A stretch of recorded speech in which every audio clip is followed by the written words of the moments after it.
Dinosaurs are some of the most fascinating creatures to have ever walked Earth. It's a shame that we won't be able to have Jurassic Park, where we can see some of the coolest creatures come to life. But we are actually living with some creatures that are just as old as dinosaurs, such as crocodiles and sharks. They haven't changed much since they appeared millions of years ago. But most dinos didn't make it when the asteroid struck Earth. In a way, the asteroid was a giant reset button for the planet. After hitting Earth, this space traveler wiped out almost every living thing. The sky was covered with ash, which blocked out sun rays. That meant that plants couldn't grow, and this made a lot of herbivores, really hungry. As a result, they had to change their diet and adapt to the new changes. This forced some of those dinosaurs to take on a new path in life, turning into some modern animals we know today. If the asteroid had changed its course just a bit, then dinosaurs would have remained the dominant species. So, what would have happened if dinosaurs had stuck around? Well, first of all, evolution would have played out differently for them. Maybe during those millions of years, humans would not have evolved to be on top of the food chain. Imagine a world where dinosaurs still existed today. If dinosaurs had evolved as humans did, then we'd have to compete with them. There were multiple species of humans, but Homo sapiens, also known as us, prevailed. A humanoid dino, or dinoid, would be something strange. First of all, they would look different, more reptilian than us. Our brain sizes would differ, and they would be physically bigger and stronger. Putting a human and a dinoid side by side would be interesting. First of all, dinoids would have scales as opposed to human skin, and their teeth would be sharper. They would probably not have 5 fingers on each hand, and their nails would be sharp claws. Also, we don't know what they would sound like, but they'd possibly be guttural like crocodiles. Dinosaurs had very good vision compared to mammals, so it's possible we'd see dinoids with large eyes. The population of Earth has reached a staggering 8 billion people, and we've changed our environment to suit our needs. With that said, if dinoids were the dominant creatures, then the environment would be suited for them. Speaking of physical features, scientists predicted what dinoids would look like if they had evolved into intelligent creatures that walked upright and had opposable thumbs. These wiggly thumbs are important for evolution, since they helped humans start using tools for defending themselves and hunting. The creature may not look like the ideal reptile, and its appearance might not be flattering. But if dinosaurs had evolved, then these creatures could be your classmate or colleague at work. Not all dinosaurs were alike, as their fossils have shown. Some were gigantic, while others resembled any modern-day animal. The biggest land-walking dinosaur was the titanosaur, although the measurements are only rough estimates based on fossilized bones. It's estimated that the dino was around 122 feet long and lived between 100 to 95 million years ago. It was so massive that its weight was equivalent to 18 modern-day elephants. There were dinosaurs all over the world in different time eras, climates, and landscapes. However, only a handful were known as giants. But though they excelled in body size, they lacked in brain size. Some of the most well-known dinosaurs, like the Allosaurus and Stegosaurus, had very small brains, like me, which means it would have been nearly impossible for them to properly evolve into intelligent beings. Tell me about it. But in the late Cretaceous period, the T-Rex roamed the land. It had larger brains than its Allosaurus counterparts, which were millions of years behind. Even so, the T-Rex's brain only weighed just under a pound. A human brain is nearly 3 pounds. It might have been cool to see a T-Rex evolve into an intelligent being with opposable thumbs on its tiny stick hands. Contrary to popular belief, the T-Rex was actually quite slow, and a human could have easily outrun it.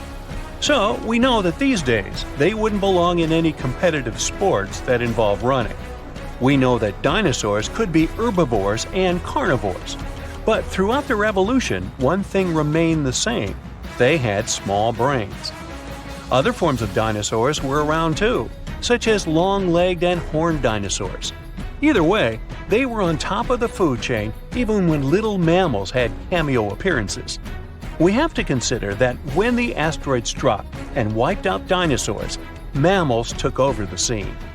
If dinosaurs and mammals had shared the dominant position in the food chain and had followed a similar path in their evolution, then today's reality would be completely different than what we have now. Dinosaurs would have bigger brains and would compete with humans for the title of the smartest creature. One of the reasons why humans and parrots can talk is because of the strength and shape of our tongues. The evolved dinosaurs would have a different skull, shaped to fit such a tongue if they wanted to talk like humans. One of the reasons why humans made it to where we are now is because we evolved to stand upright to detect predators. This was one challenge we had to overcome in order to survive. But what would dinosaurs need to challenge if they were already the most dominant creatures? Some of the big-brained dinosaurs had long legs, which means they could run fast, detect predators, and grab food that otherwise would be beyond their reach. Their evolutionary path would be very different from that of humans, and maybe even more advanced. Their brains could have evolved into something impressive. They could turn out smarter than us and possess quicker reflexes. Imagine dinosaurs discovering gravity instead of Isaac Newton, or a dinosaur writing plays and poems better than William Shakespeare. Imagine dinosaurs possessing the creative knowledge to produce some of the finest art in history. Music and cinema would revolve around dinosaur culture, and fashion would look otherworldly. We would live in peace with dinoids, but we would certainly compete with them. The World Cup would feature dinosaurs and humans playing for their national teams, but clubs would be exclusively human or dinosaur. Some professions would be dominated solely by one species, and more physically demanding jobs would be taken by dinosaurs, like laborers and security guards. Eventually, dinosaurs would take over the world since they would be physically stronger than humans and would have better advantages than us. Humans, on the other hand, would need to figure out a way to keep up with dinosaurs. Mammals had a different path of evolution, where they never became gigantic super beasts as dinosaurs did. Instead, their brains developed and grew big. But even though humans are the smartest creatures on the planet, we don't have the biggest brain. Animals like orcas, whales, elephants, and other apes have bigger brains here. So why are we smarter than them? The answer is we don't know. The brain is the most complex organ we have, and we know so little about it. We don't even know exactly why it's so complex or why it behaves like that. Today's dinosaur descendants, like crows and parrots, have complex brains, which allows them to communicate, use tools, and even count. Bigger doesn't always mean better in this case. A parrot's brain is smaller than a cat's, but it's far more complex and intelligent than that of any feline out there. Some scientists argue that dinosaurs from the movies aren't 100% accurate, and that they used to have feathers. In terms of evolution, some small feathered dinos might have followed the path of primates. They might have evolved into a tree-dwelling primate that may also have followed the path of becoming another species of human. The problem with that asteroid that destroyed dinosaurs was not that it fell, but where it fell. This colossal space rock found the worst place where it could land. Also, the angle at which it hit the ground was the most unfortunate. If it had fallen vertically, there would have been less destruction. But it fell at such an angle that it threw a huge amount of dust into the air. After the disaster occurred, tons of soot started burning. 65 million years ago, only 13% of Earth's surface contained the right amount of sulfur and oil needed to form a colossal amount of soot. If the asteroid had fallen on the other 87% of the territory, dinosaurs could still be living today, but it hit the worst place and lifted 1 million tons of burning material into the sky. A cloud of incandescent particles covered the sky and set off on a journey across the mainland. Then, these particles settled on the ground and caused large-scale fires. Trees were burning and sending more soot into the sky. But the asteroid collided not only with rocks, it fell on the coast in a place where the seabed was filled with sulfate. As a result of the collision, it started burning, which caused the release of sulfuric acid into the atmosphere. The air became poisoned. It seems the dinosaurs didn't stand a chance. And now, let's imagine the asteroid falling in another place, somewhere in the middle of the ocean.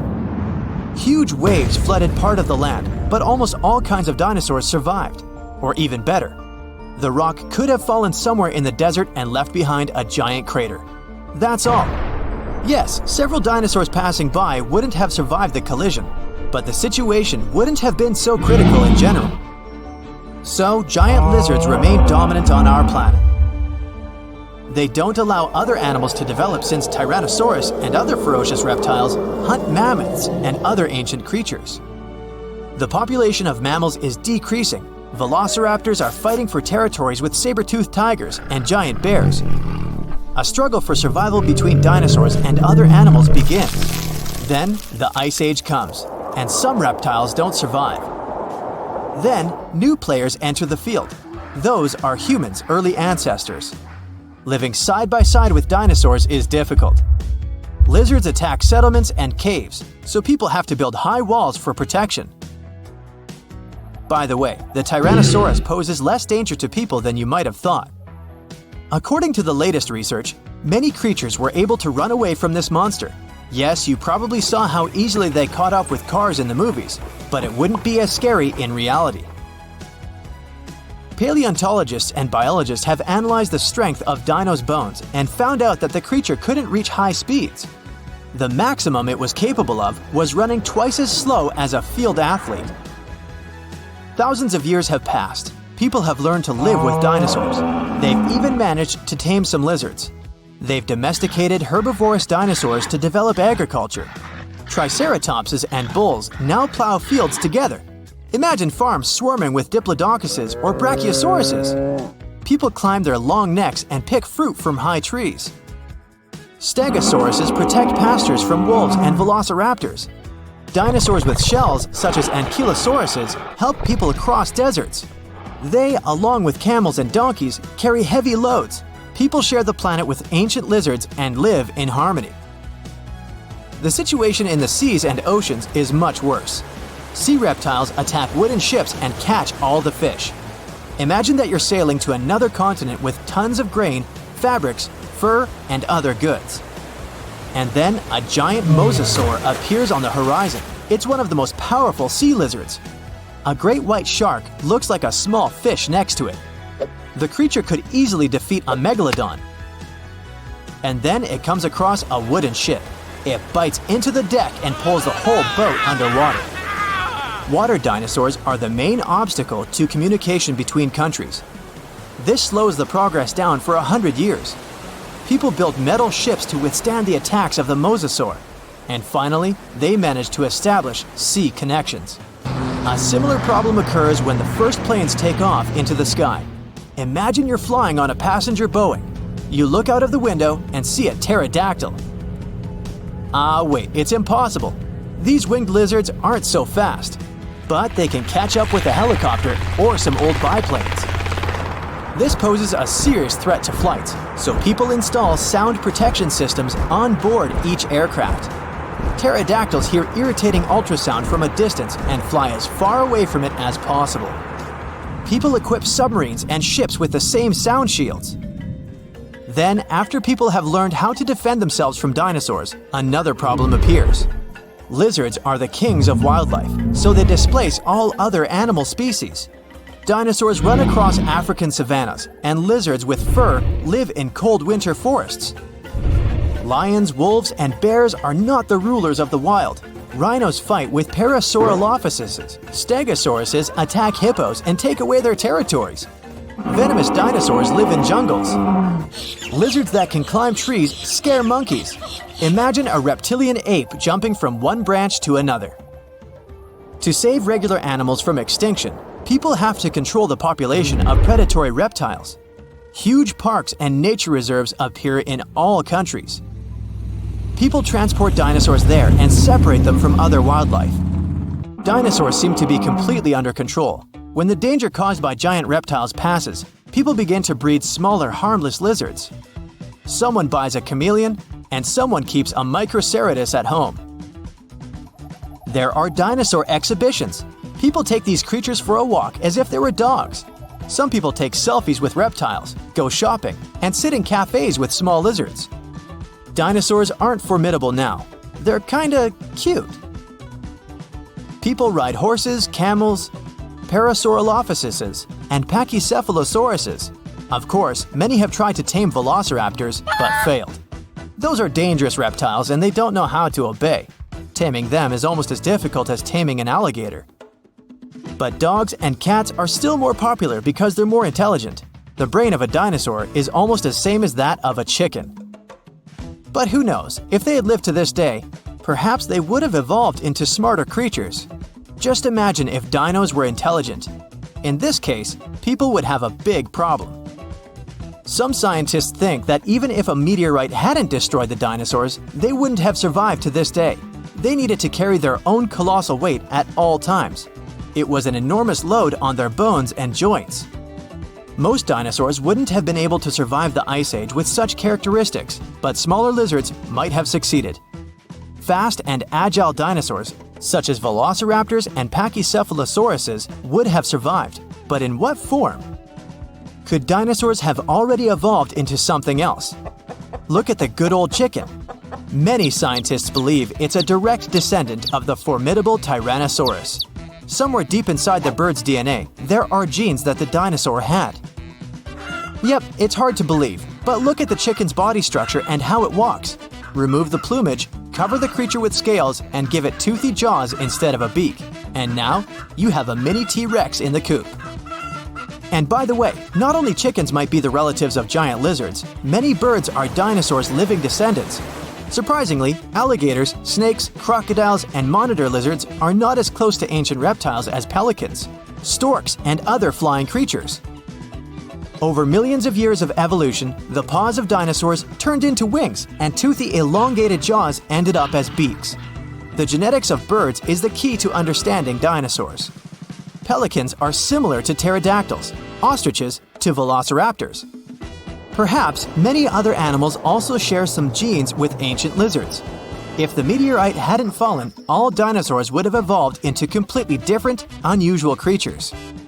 Scientists want to carefully study the DNA of birds and try to reverse evolution with the help of genetic engineering. They hope to breed dinosaurs out of eggs one day. But to do this, they need to find a specific genome that hasn't changed over tens of millions of years. It hides in the DNA. And it's not so easy to find it and extract it. Do you think we will see powerful reptiles by 2050? Now, dinosaurs ruled our planet for over 165 million years, and some walk on our planet even today. Well, at least some of their descendants. Our modern birds evolved from what used to be a scary group of meat-eating dinosaurs we know as theropods. It all started during the Mesozoic era, about 250 million years ago, when a group of creatures called dinosaurs roamed Earth. They didn't look like those dinos that might have come to your mind, like Brontosaurus or T-Rex, but that's the group dinosaurs evolved from. These creatures walked on all fours and were as big as house cats. They didn't look as friendly though, considering they were more like weird lizards with long, thin limbs. As you'd expect, this group wasn't exactly at the top of the food chain, but they were really fast and agile, which helped them survive. Over time, they adapted and started walking upright, so their legs were under their bodies instead of out to their sides. And over time, dinosaurs started growing long tails and bigger leg muscles. Their necks became stronger to support the new position they were in, and they even got extra hip bones that helped them move faster and more efficiently. That's when dinosaurs came on the scene, somewhere between 240 and 230 million years ago.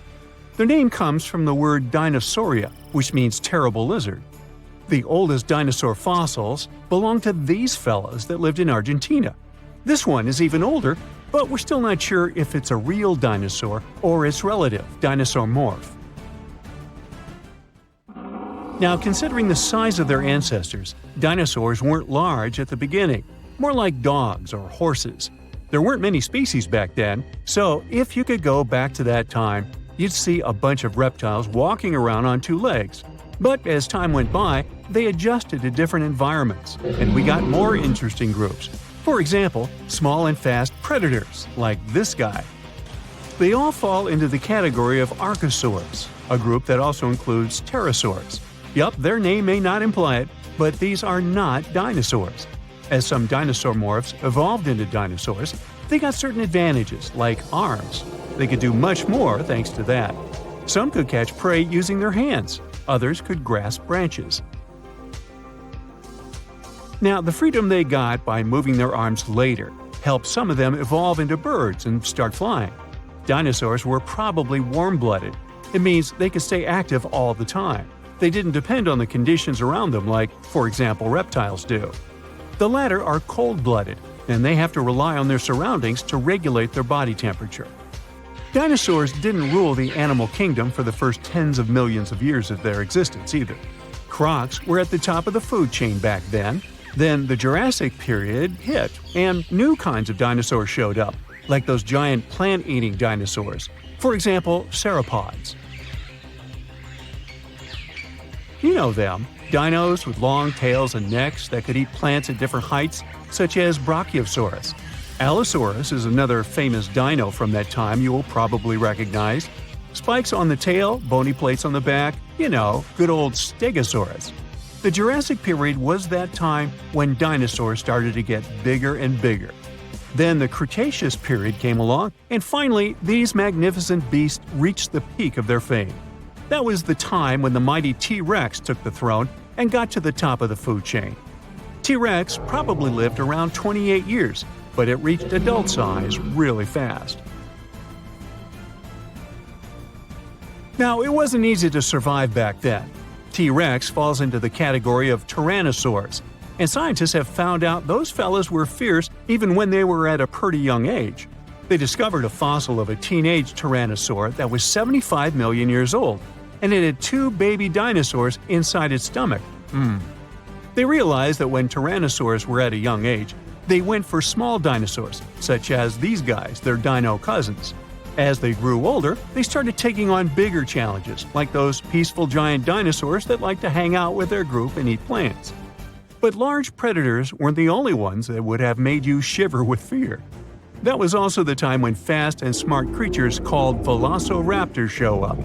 They weren't some scaly dinosaurs that would catch their prey using those claws in the shape of sickles, like shown in the movies.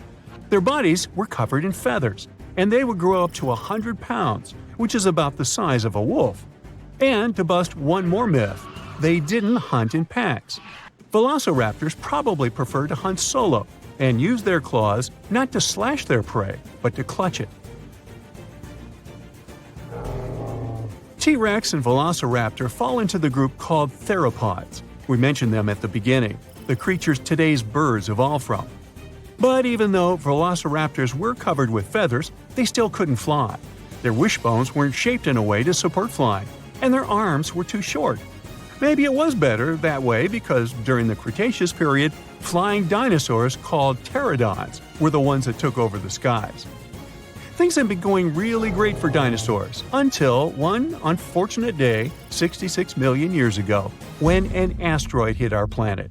It's not that the asteroid itself erased all the dinosaurs right away, but it caused changes in the environment, which made it way harder to survive. At that time, about 75% of animals living on our planet went extinct. The asteroid was really big.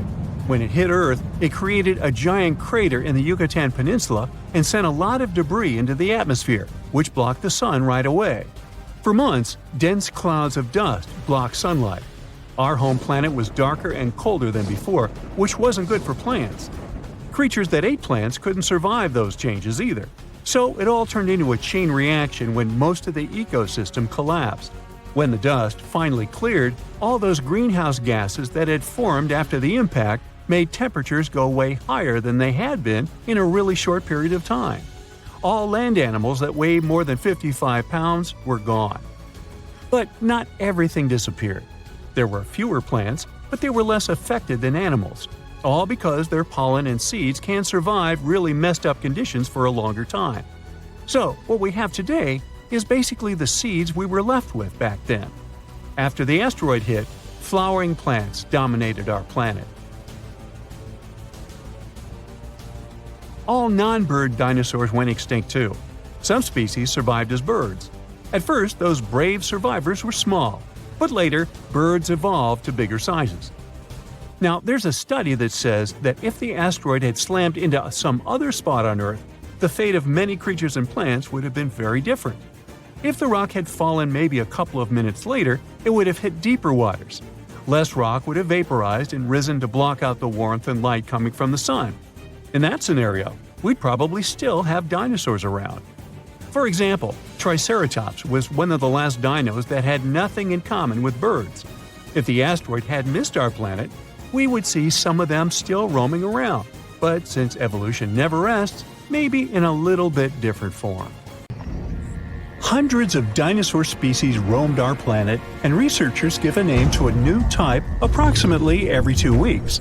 It's not fair to stick to T-Rex, Stegosaurus, Spinosaurus, and other famous sauruses all the time. They've had their chance to shine in the movies and across the internet. So let's check out dinosaurs that no one talks about. First on our list is Torosaurus. The special thing about this dinosaur is that it definitely had one of the largest skulls ever found. It was big because of this frill going from the back of the animal's skull and covering its neck. The frill wasn't there for protection. It was probably just to show off a bit. The bone in the frill was thin and full of holes. As you can see, it's very similar to Triceratops. There are still debates about whether these two are the same species, but more and more studies show that they were more like cousins. They were probably similar in size, but Torosaurus had a longer head with big openings, as well as longer frill bones with a groove on top. It also had more pairs of horns on the back of the frill. Some like to call Torosaurus a bull lizard. These fellows were plant eaters that may have lived in social groups. They existed at approximately the same age, but Torosaurus somehow ended up on the less popular side of the family. Kentrosaurus was a small stegosaurus. It's one of the least cuddly dinosaurs of all time. Its long, thin spikes seem to be a pretty good defense mechanism. Stegosaurus, on the other hand, had shorter, thicker spikes that were less likely to bend or snap when the animal used them. Now, you wouldn't want to get anywhere near Kentrosaurus, though. Its tail could swing in a big half circle and hit with a force strong enough to break a human skull. Any volunteers? No? Okay. One scientist used scans of the dino's fossils to make a computer model of its skeleton. The model showed that Kentrosaurus had a flexible neck. It must have been really useful for looking around to see if something interesting was going on or if there was any dangerous animals trying to sneak up. Kentrosaurus typically walked on all four legs with straight hind limbs. The computer model tells us it could spread its front legs out to its sides too. Maybe it was a way to protect its belly during fights. Stegosauruses, in general, had tails that were like big weights at the back of their bodies. That's why their balance point was closer to their hips. That's also the reason why they could easily stand on their hind legs and swing their tails around. So most people haven't heard of heterodontosaurs, even though their fossils show that dinosaurs got feathers way back before we thought and in groups where we didn't expect it. In 2008, paleontologists identified the first known skull of a baby Heterodontosaurus, which was less than 2 inches long, smaller than a tea bag. This baby dinosaur had relatively big eyes and a short snout compared to bigger ones of its kind.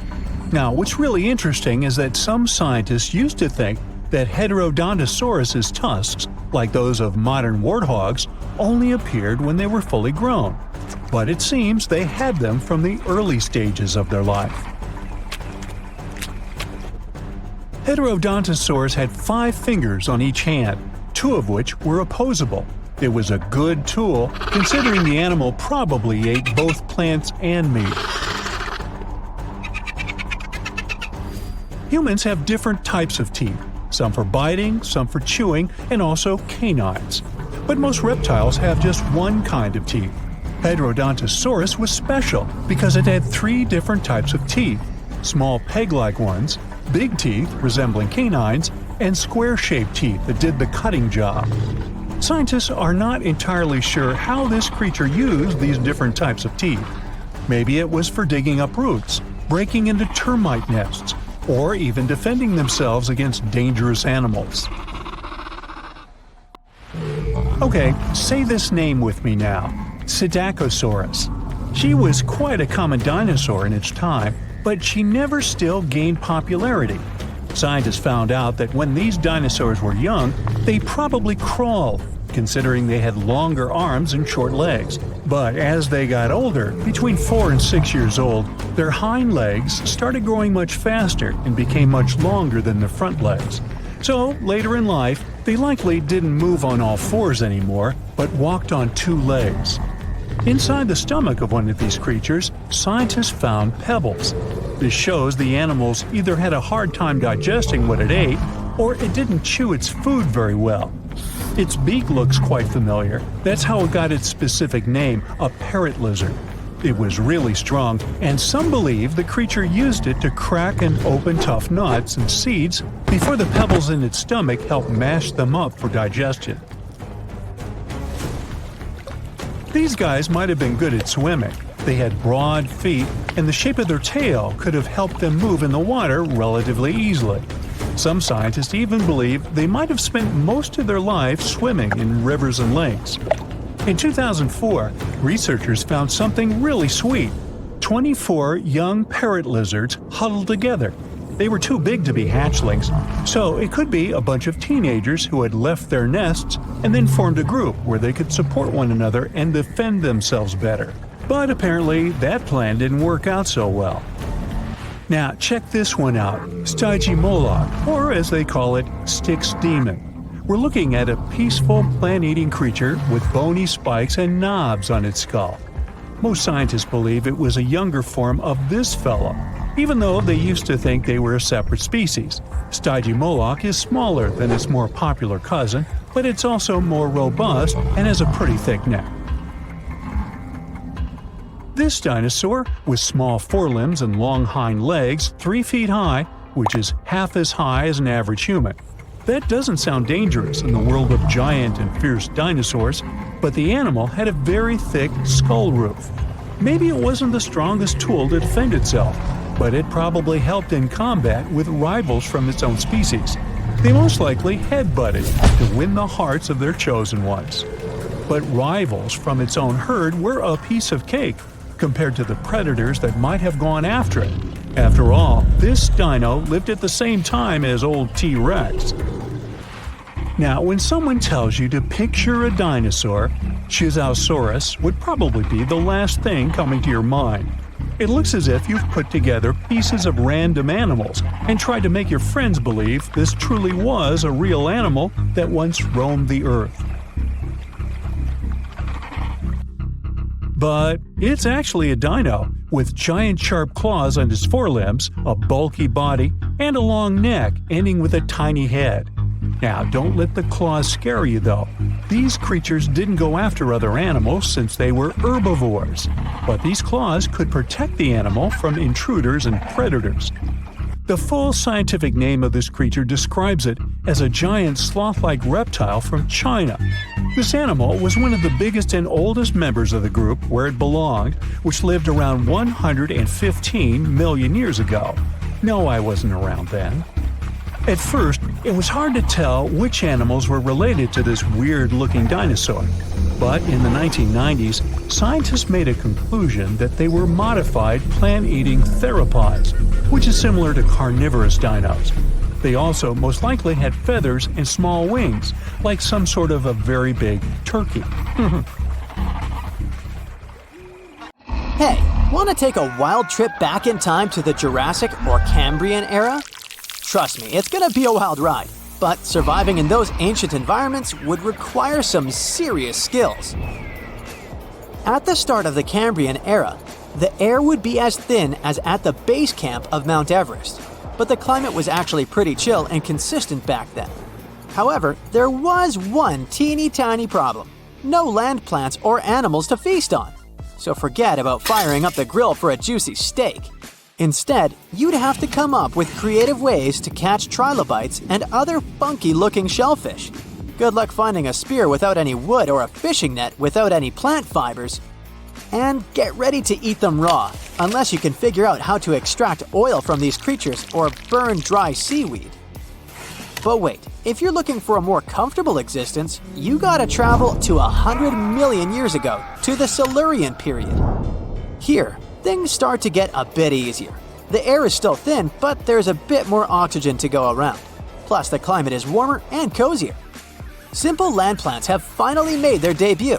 Not only that, but the first bony fish also show up on the scene, so you might actually find something more palatable to munch on. Just watch out for those prehistoric millipedes and spider-like creatures that share the land with you. They might not be the best dinner companions. Yeah, it all sounds fun and feasible, but let's talk a bit more about this crazy idea of instant transportation. If you magically appeared in a different time, the first thing you'd have to worry about is the amount of oxygen in the air. Now, looking at that fancy graph up there, it's pretty clear that oxygen levels used to be super low before about 0.85 billion years ago. Like, we're talking just a few % of the atmosphere. And there wasn't even any O2 in the air until this event called the Great Oxygenation happened about 2.3 billion years ago. So if you ended up back then, surviving would totally depend on how fit you are. If the oxygen concentration was less than 10%, you'd probably pass out, but not pass away. If it was just above 10%, you might be able to function, but you wouldn't exactly be living your best life. Based on oxygen alone, it seems like you could survive if you showed up around 0.75 billion years ago, give or take a few million years. Now let's talk about the cool stuff on land. The first land plants didn't show up until around 450 million years ago during the Ordovician period. Before that, there were some large algae hanging around, mostly in the range of 500 to 600 million years ago. But there wasn't a whole lot going on until those land plants came along. Other forms of life didn't start showing up on land until closer to 300 to 400 million years ago. But there was this critter, a myriapod, that lived around 428 million years ago, and it was one of the earliest land dwellers. I mean, if you lived back then, you'd have to come up with fancy recipes featuring myriapods. Not exactly mouth-watering. Don't worry if you find yourself back in time before all that land action. Around 500 to 600 million years ago, the oceans were teeming with life. There were these creatures called the Ediacaran fauna, and they were some of the first well-preserved organisms. Some of them probably hung out in the shallow areas near the shore, so you might be able to get your hands on them for a meal. But remember, there weren't any land plants yet, so you'd probably have to eat them raw and with no potatoes on the side. You'd have a sort of prehistoric sashimi on your plate. Now, around 500 million years ago, things started to get really interesting in the oceans after something called the Cambrian explosion. If you ended up in the Cambrian period, you'd have all sorts of weird animals to catch in the coastal zones. Check out the fossils from the Burgess Shale for some wild ideas. Look at these brachiopods, arthropods, and even worm-like critters. But again, no woody land plants at this point, so your meals would mostly consist of raw arthropods and algae. Alrighty, let's dive into the nitty-gritty of ice ages. It's when the Earth gets super chilly for a ridiculously long time, like millions and millions of years. This causes giant ice sheets and glaciers to spread all over the place, covering massive areas of the planet's surface. Believe it or not, our planet has experienced at least 5 major ice ages. The very first one happened about 2 billion years ago and lasted for 300 million years.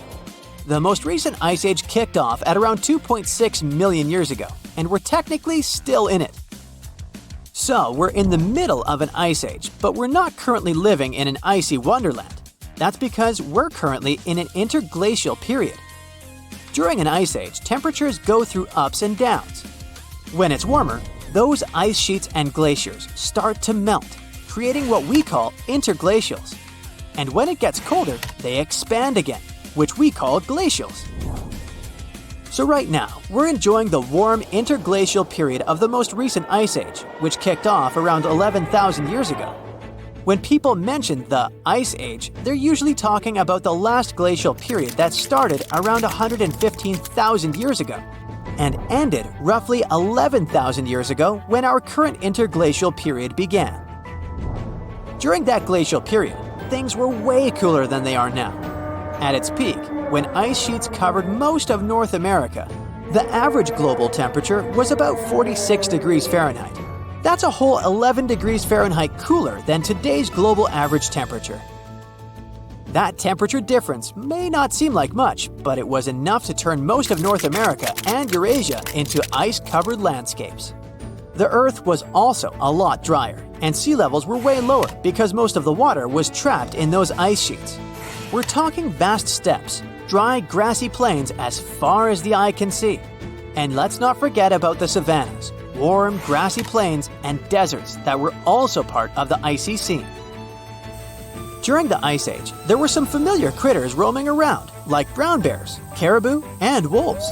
But there were also some mega cool creatures that sadly went extinct when the Ice Age came to an end. We're talking mammoths, mastodons, saber-toothed cats, and giant ground sloths. Now, there are a bunch of theories floating around about why these magnificent beasts bit the dust. One idea is that us humans hunted them into extinction when we crossed paths with these megafauna. Our species, Homo sapiens, actually survived the Ice Age. We've been kicking it on this planet for around 300,000 years now, starting out in Africa and then spreading our awesomeness all over the globe. Some of our ancestors stayed put in Africa and didn't experience the full icy effects. Others ventured into different parts of the world, even braving the freezing cold of Europe's glacial environments. But we weren't the only ones out there. At the beginning of the Ice Age, there were other hominids, our closer relatives, scattered across Eurasia. We had the Neanderthals chilling in Europe, and the mysterious Denisovans hanging out in Asia. Sadly, both of these groups seems to have vanished before the Ice Age wrapped up. Now, there are countless theories about how our species managed to survive the Ice Age while our hominin buddies didn't make it. Some believe it's because we're ridiculously adaptable and used our social skills, communication, and nifty tools to our advantage.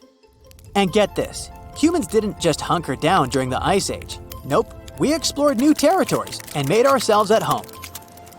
For the longest time, folks thought humans didn't set foot in North America until after the ice sheets started melting. Fossilized footprints discovered at White Sands National Park in New Mexico prove that humans have been rocking it in North America for at least 23,000 years, right around the peak of the last ice age. Hey, it's possible that Jurassic World is not just a fantasy. Dinosaurs could really be walking, swimming, or flying around somewhere out there, but not on Earth. Some scientists think there may be planets far, far away from our solar system where slightly different versions of T-Rex and other dinosaurs live. They got the idea based on the fact that our planet used to have about 30% higher oxygen levels than today. That's why complex and intelligent life forms like dinosaurs could develop in the first place. They also want to explore basic building blocks that are the reason why we have life on Earth. These building blocks are something we know as amino acids. They make proteins, sugars, and genetic material, RNA and DNA. They're consistent and mainly exist in one shape or orientation. There are two ways they can be oriented, right and left. That means they mirror each other, just like our hands. It's something we call chirality. For life to exist, proteins must have one form, which means they can be oriented right or left. On our home planet, almost all living things, from the smallest bugs to whales and elephants, have amino acids with a left-handed orientation. We're not exactly sure why things are set that way, but there's a theory that's because of meteorites that crash-landed on Earth 4 billion years ago. They brought specific kinds of amino acids and some other organic materials to our planet and somehow set the pattern we have today. Maybe we could use special telescopes we created to search planets, especially those where conditions are similar to how they used to be on Earth back in time when dinosaurs existed. In that case, it would be better to watch them from a safe distance, because considering what they might look like, researchers say it might be a safer choice. That's a cool idea, but it's still very tricky. The history of life on our planet, especially that of dinosaurs, involved many catastrophic events and mass extinctions. There's always more room for new theories about dinosaurs. One of them says oil comes from dinosaurs. Interesting, but not true. Oil formed from the remains of sea animals and plants from millions of years ago. This was way before dinosaurs appeared. Tiny organisms ended up at the bottom of the sea. As bacteria decomposed animals and plants, they removed most of the oxygen and some other elements from them. It left behind only a sludge, which was mostly made of hydrogen and carbon. As time passed, those remains became covered with many layers of silt and sand. When the depth of the sediment increased to 10,000 feet or even more, heat and pressure turned the remains into natural gas and crude oil. It's possible that dinosaurs lived or fell in the sea and later became petroleum in the same manner. But no one has ever found crude oil containing their skeletons. So this is just an unproven theory. Then there's the feathered dinosaur theory, which, unlike the previous one, seems to have more foothold in reality. Back in 2010, researchers found evidence that 100 million years ago, there had been a dino species with ginger feathers. Another group of scientists claimed there had been a different species from 150 million years ago. Those dinos had freckles and reddish-brown feathers on the tops of their heads. The color patterns probably had their purpose. Maybe it was a way to communicate with other representatives of their species or to attract mates. But years later, scientists studied the Microraptor, also called a feathered dinosaur. They realized it had probably been more like a bird than a dinosaur. The key point is how birds replace their feathers. Birds that fly have to replace their feathers in a specific order, otherwise they won't be able to fly very well. And the Microraptor's fossils showed that this creature had changed its feathers in a similar pattern. So they're not really sure which category this animal falls into. Dinosaurs that had feathers shed a lot of their skin piece by piece, like dandruff. Hey Bob, looking a little flaky there. Need a new shampoo? Yeah, they didn't shed their skins like lizards do, as if they take off an old suit. When we talk about dinosaurs, we usually don't picture them as social creatures, more like isolated ones similar to lizards. But some researchers discovered an 80-million-year-old collection of clutches in the Gobi Desert. It means there were colonies of dinosaurs that protected their nests and guarded their young, similar to birds. Crocodiles are known for doing that too. Pterosaurs were flying dinosaurs, and pelycosaurs were fin-backed ones. Some studies have shown that these two species used their exaggerated head crests and sails or fins to get to their potential partners. There are many theories about their crests and what they were needed for, though. Some experts believe that was how dinosaurs regulated their temperature. Others think they needed a crest to steer through the air. It's hard to say anything for sure since their fossils are rare and they don't have living descendants. But the most likely option is that the crest had the same purpose as a peacock's tail and was used for selecting mates. The bigger the crest, the more chances a pterosaur had to get a partner. You know theropods, those scary meat-eating predators that are shown in most dinosaur movies? Well, they might have enjoyed eating plants way more than tearing flesh. Not all of them, but it's possible that many of them weren't as fierce as we might think. Those big scary ones, like T-Rex, could be exceptions rather than the rule. The thing is, movies show these creatures to be way faster than they probably were in reality. They could probably run just a little bit more quickly than the average human runner. Scientists study the diet of coelurosaurs. Those seem to be the closest relative to birds. It was hard to figure it out because some of the dinos from this group had peg-like teeth, or in some cases, no teeth at all. To understand what they ate, Researchers had to look for direct evidence and check if there was anything in their stomachs. And after they discovered certain things, including a beak with no teeth, they realized these fellas had followed a vegetarian diet most of the time. Even some famous ones, such as velociraptors, could be just innocent plant eaters and not terrifying beasts from Jurassic Park and our childhood nightmares. Over 10 years ago, scientists found fossils of a small dinosaur. It was a creature as big as a parrot with long legs. It came from a family with some of the most famous predators we know about, such as T-Rex and Velociraptor. Most dinosaurs that lived on land had 5 fingers, but later some of them ended up with fewer fingers. This new one they discovered was special because instead of having 3 fingers, which was more common for its family, it had just 1 finger with a sharp curved nail at the end of each front limb. This creature probably used this 1 finger to dig into insects' nests to feast. Even though we know all about the asteroid that wiped out dinosaurs, some have other theories. One paleontologist even had an idea that dinosaurs had possibly reached their end because they had been eating one another.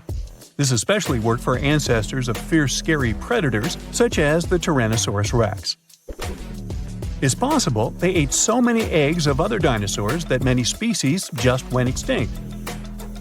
Once they started eating the eggs of very big dinos that we know as sauropods, it's possible they started getting bigger too. And no dinosaur mother could stop them from eating her eggs because she couldn't be around all the time.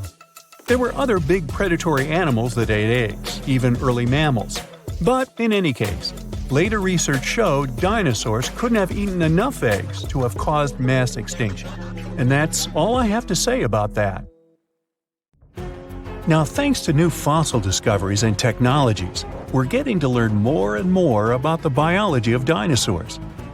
Some people don't need to know more than the fact that a few of them were colossal, terrifying, and vicious. But for those of us that do, the use of comparative biology, pigment analysis, and powerful new X-rays have allowed us to gain insight into specific features, such as their colors, eating behaviors, and the shapes of their tongues. Yes, that's right, the shapes of their tongues, which, for a long period of time, was something of a mystery. This is because soft, fleshy dinosaur parts are hardly ever retained in fossil form. But thanks to the discovery of some surviving hyoid bones, which are situated at the root of the tongue in front of the neck, we now have some insight. Most animals have this hyoid bone that anchors the tongue. The shape and complexity of the bone determine how free-moving the tongue can be. Scientists have discovered that nearly all dinosaurs had simple tongues that laid flat and were extremely similar to the tongues found inside the mouth of a crocodile today. Yeah, this crocodile. Go ahead and take a closer look. Nah, just kidding. Come on back. Let's take a look at some specific dinosaurs and start with a Brachiosaurus. Let me stick my neck out on the line by guessing that most of you will be familiar with this dinosaur because of its neck. You know, the one which was typically 30 feet in length. Despite its neck being its most distinctive feature, its name actually translates to arm lizard in Greek. It's common knowledge that the Brachiosaurus was one of the largest dinosaurs to ever have lived.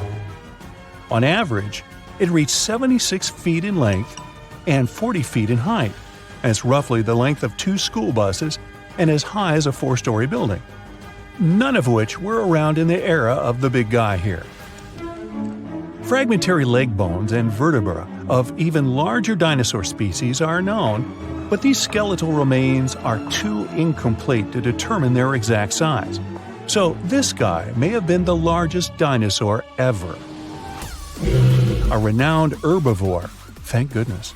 The Brachiosaurus is thought to have eaten up to 880 pounds of dry plant matter every day. Most of this was made up of coniferous trees, ginkgos, and cycads. This target might have been hard to hit for this dinosaur, as researchers have learned that its teeth were spoon-shaped and not ideal for chewing food. This means that the creature would have swallowed vegetation whole, as its teeth were suited to stripping it but not breaking up large chunks of plants. This, along with the dinosaur's body shape, suggests that the Brachiosaurus would have liked to feed as quickly as possible. Dinos like these didn't always make use of their ability to strip towering trees when dining. The Brachiosaurus traveled in herds, moving to the next location once they had exhausted all of the local vegetation. And I mean all of the local vegetation, not just that which hung high on trees. It's likely that the creatures supplemented their diets with vegetation at lower levels, especially after they'd done a number on all the nearby trees. This method of feasting was the most energetically appealing for this giant. By munching on lower vegetation, researchers believe that the dinosaurs saved up to 80% in energy compared to when foraging for high-up food sources. They have also discovered that the nostrils of a Brachiosaurus were on the front of its face and not the top. This is because we now know they roamed the fertile floodplains in their respective herds. For decades, it was believed that these creatures lived in deep, watery swamps. Let's look at another common misconception about a popular dinosaur.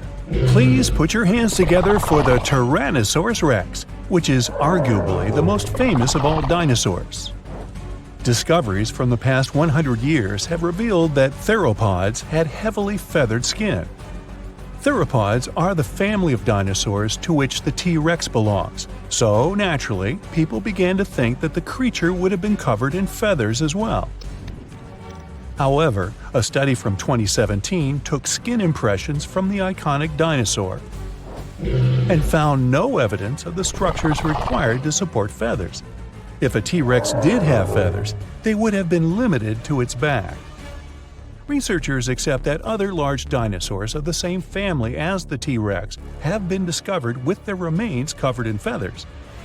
An example of this would be the Yutyrannus dinosaur. But as of now, the accepted theory is that feathers weren't a common feature of T-Rexes. This makes it easier to believe that feathers were exclusive to smaller tyrannosaurids and were there as a means of keeping the creature warm. For a long period of time, researchers thought feathers were an exclusive feature of the theropod family. But this theory has been debunked.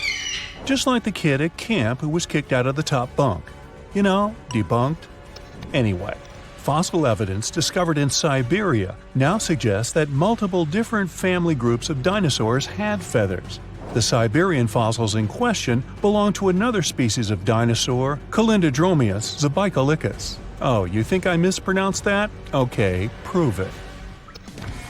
Now, this dinosaur, I'll call her Calinda, had a pelvis structure superficially similar to that of a bird and was roughly 4.5 feet long, about as tall as a fridge.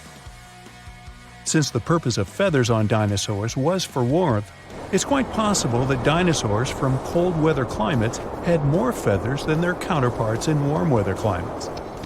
In general, bigger animals struggle less with keeping themselves cool, so it's likely that any of the large dinosaurs who lived in these warm climates had no feathers at all. Smaller dinosaurs who lived in cold climates, on the contrary, had plenty of feathers.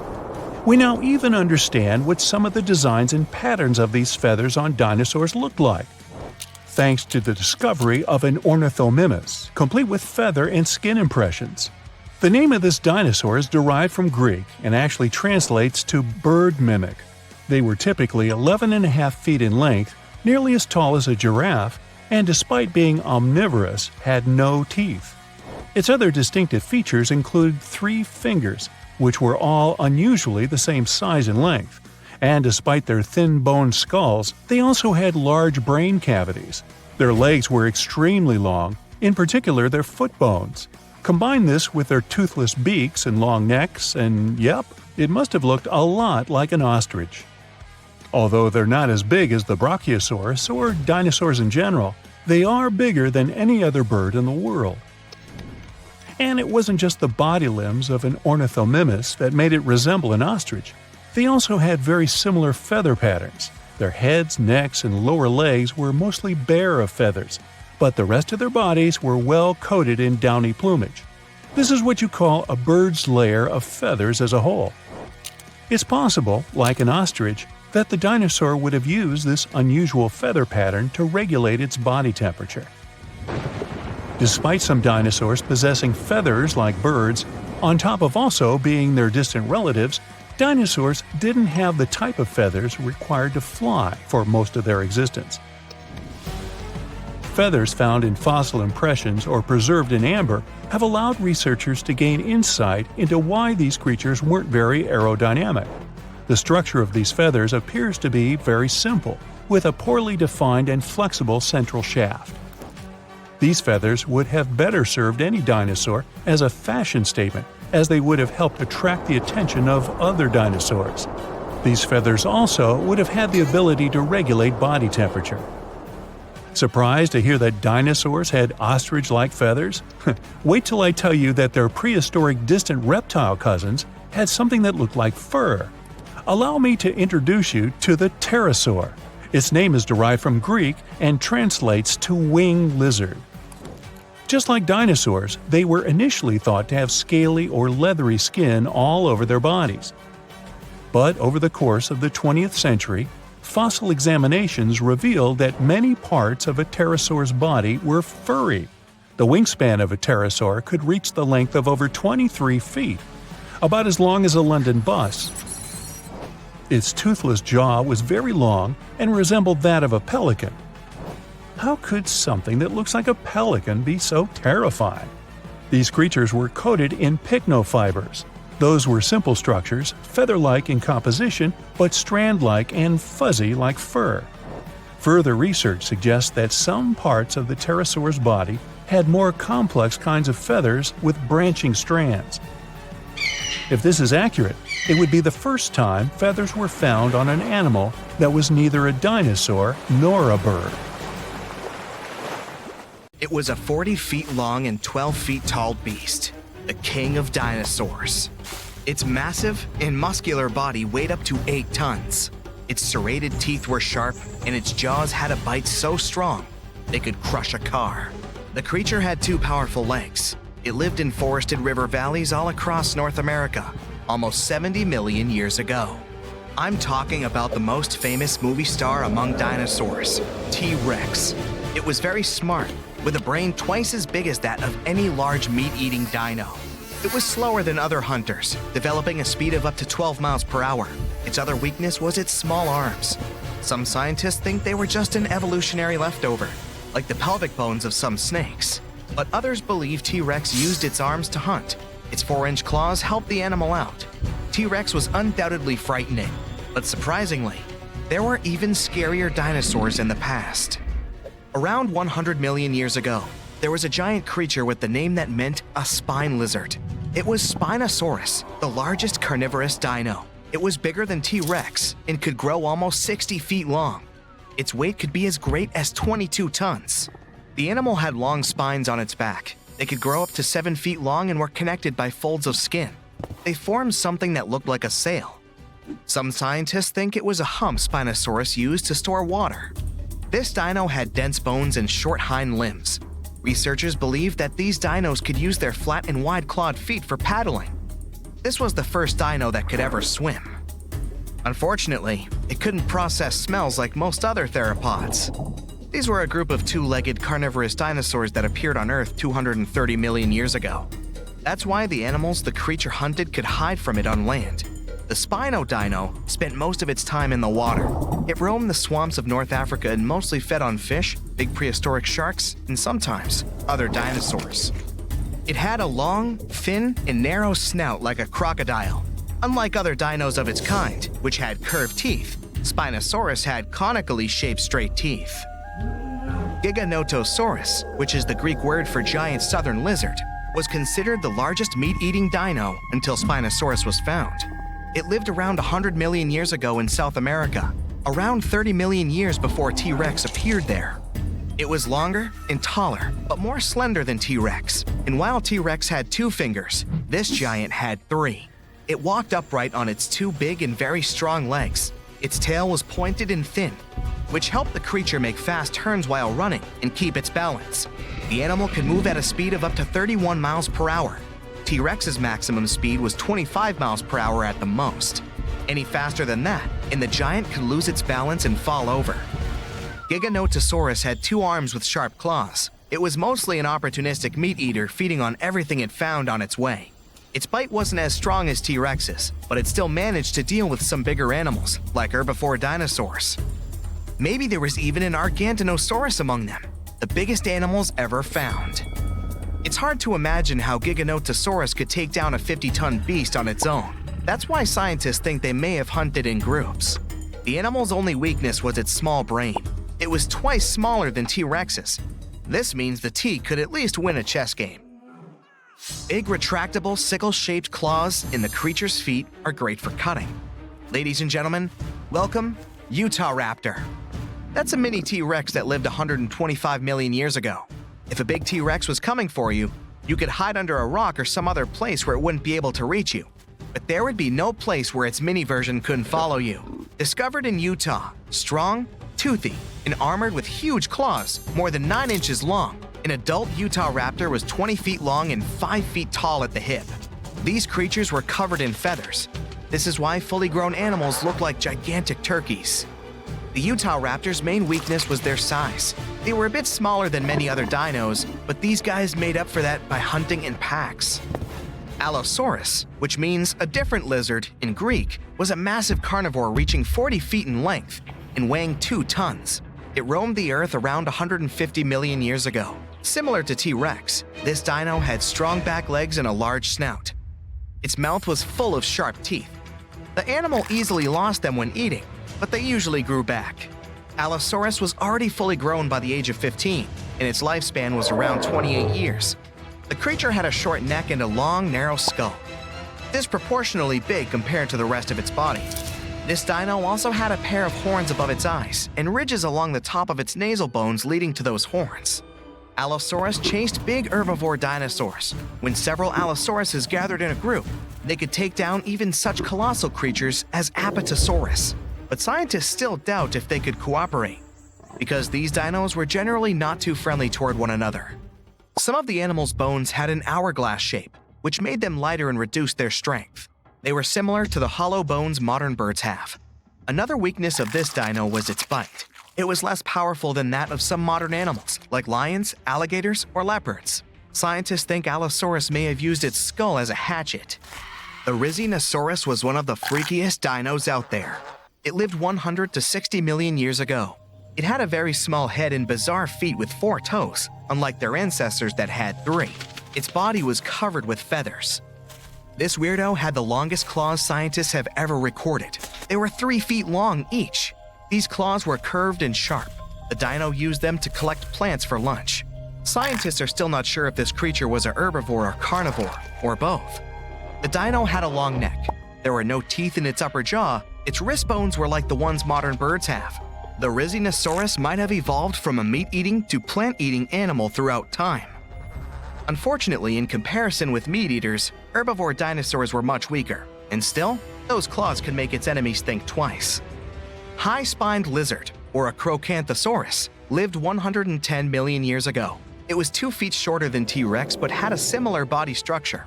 Like T-Rex's, these creatures often went after bigger and more challenging animals. For example, with those backbones so hard, it seemed as if they were carrying a giant turtle shell, like Ankylosaur. The high-spined lizard was very territorial. It had a brain shaped like the letter S and an excellent sense of smell. What made a Acrocanthosaurus vulnerable was its small arms. And still, the creature used them to hunt other animals surprisingly well. The dino pulled its catch close to its torso, which was like a hug you wouldn't be able to escape from. Diplodocus lived 150 million years ago. The 90-foot-long creature was possibly the longest dinosaur ever. Its tail, which could reach 46 feet in length, was the longest tail of any animal ever. And its neck was more than 20 feet long. The underside of the dino's tail had 2 rows of bones, which made the creature even stronger and more mobile. Diplodocus didn't look scary, long-necked, gentle, peacefully munching on plants, until it used its tail like a whip, making even the scariest meat-eaters back away. This tail was the center of the dino's mass, which was why Diplodocus could move very quickly. Scientists first thought, this is a lizard-like animal, but its posture was more like that of an elephant. Plus, Diplodocus had nasal openings on its forehead. The dino's weakness was its small teeth and weak force bite. Quetzalcoatlus was the biggest flying animal ever. It lived 70 million years ago and controlled the skies of North America. It was a toothy, pin-headed creature with a blunt snout. It was as tall as a giraffe and weighed 550 pounds. Quetzalcoatlus had a small torso and long neck and legs. Its wings were short compared to the rest of its body, but still long enough to stretch for 40 feet. Scientists think this animal could fly at a speed of up to 80 miles per hour and travel 400 miles in a day. This dino was weaker than, let's say, T-Rex or most other carnivores of that time, but it had powerful muscles, which helped the animal rise into the air in the blink of an eye. Big herds of dinosaurs run through the forest. The temperature rises rapidly, and everything behind them begins to ignite. Some dinosaurs get stuck in swamps and can't get out. Pterodactyls fly over their heads as they try to avoid the blast wave that will soon cover the Earth. This event happened about 66 million years ago. It wiped out almost every living thing on Earth. Birds and flying dinosaurs were just about the only ones who could survive the most massive extinction event ever. Hey, don't blame me, I wasn't around then. Let's go down their evolutionary tree to look at the world's first bird, Archaeopteryx. It was about the size of a modern raven, but it looked like a small dinosaur with feathers. It had many small conical teeth, almost like alligators. It's because Archaeopteryx was closer to reptiles than to birds. However, its brain was 3 times larger than that of these reptiles. Although it had wings with feathers, it could hardly fly like modern birds. Its shoulder joints didn't allow it to lift its wings above its back, so it couldn't make a full wing beat. Most likely, Archaeopteryx was capable of gliding flights with small wing flaps. Evolution has led to more evolved species capable of full flight. Pterodactyls. These guys had no feathers, but membranes made of skin and muscle. Its wingspan was about the length of a human leg. It could fly perfectly and catch fish and small animals. Although flying dinosaurs could easily outrun terrestrial predators like velociraptors and T-Rexes, most of them didn't make it through the impact of a giant meteorite. Let's look at this event step by step to see how they got to our time. 10 minutes before the meteorite crash. A massive rock about the size of Manhattan Island is moving towards Earth in space. It weighs 460 trillion tons. That's like 3 trillion blue whales, the heaviest mammals that ever lived on Earth, and it's approaching our planet at 12 miles per second. At that speed, it could cross the Atlantic Ocean in just 4.5 minutes. That's twice as fast as our modern spacecraft could fly. 5 seconds before the meteorite crash. Ooh, this is getting tense. The Earth's gravitational force continues to pull the giant meteorite. It blows a hole in our atmosphere and creates a popping sound so loud you could hear it on the other side of our planet. All the animals on our planet wake up in a panic. They lift their heads up and see a huge rock that begins to burn through the air. Smaller fragments start to break away from the main meteorite. This fire is so bright that it shines almost like the sun. Flying dinosaurs and other ancestors of modern birds are the first to sense danger. They make a beeline to the sky and try to fly as far away from the impact site as possible to save their lives. The moment of impact. The colossal mass and velocity of the meteorite give it an enormous amount of energy. As soon as it touches the Earth, it causes an explosion of 150 trillion tons of TNT. The blast wave literally rips out chunks of our planet and throws them up. A huge wall of energy begins to move from the point of impact in all directions. It snatches the trees out with their roots and pushes them to the ground like dominoes. The shockwave completely wraps around our planet. This energy turns into heat. Everything around the impact site begins to ignite. Green jungles and trees turn into smoldering charcoal in seconds. The ground and rocks simply evaporate. The collision caused a massive earthquake. Some dinosaurs may have fallen into cracks that appeared in the ground. A strong earthquake caused a tsunami with waves higher than the Empire State Building. Dinosaurs that weren't trapped in the burning forest were washed away by the enormous waves. The dinosaurs of North America tried to escape by running to the north, but the blast wave inevitably catches up with them. Flying dinosaurs have no problem with earthquakes or tsunamis. They fly high enough to avoid the giant waves, but they will have to contend with continuously falling meteorite debris. 5 minutes after the meteorite crash. A meteor shower of giant rock fragments continues to fall to Earth. Some meteorites were the size of a car, others were more like a large building. Ashes and dust rise into the air. Their temperature is so high that they melt and turn into liquid lava and then fall back to Earth, causing more fires. Meteor showers cause trouble for flying dinosaurs too. They have to maneuver and dodge the falling red-hot rocks. The high temperatures are a huge problem for them because it might make them lose feathers. With no feathers, they aren't able to fly. 10 hours after the meteorite crash. The dinosaurs continuously ran north all this time. They found themselves in unfamiliar territory with many swamps.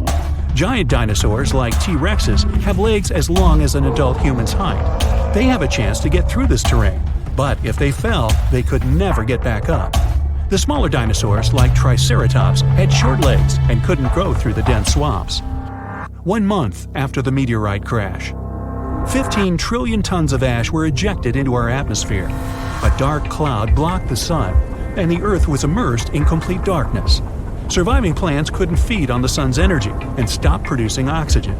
Surviving dinosaurs could hardly breathe because of the lack of air and a large amount of dust. The lack of sunshine in the sky made phytoplankton disappear. Many marine animals were left without their only source of food. The dust and ashes in the atmosphere prevent our planet from getting heat from the sun, and the temperature here is beginning to drop. The place where the meteorite fell was rich in sulfur. This toxic acid evaporated at the time of the impact and formed in clouds. Now there are acid rains on Earth. Flying dinosaurs now have to hide from these rains. They have to stay in caves and can't go outside to get some food. So far, a large number of terrestrial and flying dinosaurs have survived. They come out to see the aftermath of the disaster. The site of the impact was in present-day Mexico, the Yucatan Peninsula. The Chicxulub crater is located here. It's about 93 miles wide, like half of all of Lake Michigan, and it's 12 miles deep. You could plunge the whole Mount Everest in there, and there would still be 6.5 miles of available space. It wasn't the impact itself that made the dinosaurs disappear. The fire destroyed most of the plants the herbivorous dinosaurs ate. With no food, their numbers dwindled rapidly. Predatory dinosaurs had nothing to eat either. Acid rain and the disappearance of phytoplankton threatened all marine life. Even though birds managed to avoid the blast waves and tsunami, they were short of food too. About 80% of all birds didn't make it to the end of the extinction event. The problem was that all of the forests on Earth were wiped out. Most birds would nest and live in trees. Besides that, the forests were always full of food, from all kinds of ants and termites to flying insects and small mice. So, only those species that lived on the ground and could fly well survived. Most likely, they fed on the seeds of small surviving plants. This habit made flying dinosaurs lose their teeth during evolution. Instead of jaws with a bunch of sharp teeth, they got long beaks to grab tiny seeds from the ground. Although Earth looks like a terrible place to live now, there's an evolutionary boom for birds. They have to travel long distances in search of food. Their wings get stronger. They also feel safe from predators who regarded them as food before. No T-Rex now catches a sleeping bird off guard. About 1,000 years after the collision, the first dense forests appear. It gives another boost to evolution. 1 million years later, forests full of food are populated by the ancestors of modern mouse birds. And 65 million years later, in modern times, we have about 10,000 species of birds. Pigeons, crows, eagles, and hawks, even penguins. These are all descendants of the dinosaurs. But there were other survivors. Some alligator and crocodile ancestors were able to adapt to changing conditions. About 80% of turtle species managed to survive the mass extinction, and now their descendants live among us. Snakes and lizards were also able to wait out the hard times in their burrows. Even some mammals, like monotremes, survived. This hedgehog-sized animal was able to continue to evolve. Many millions of years later, these mammals evolved into primates, which later gave life to modern humans. Much later came the iPhone.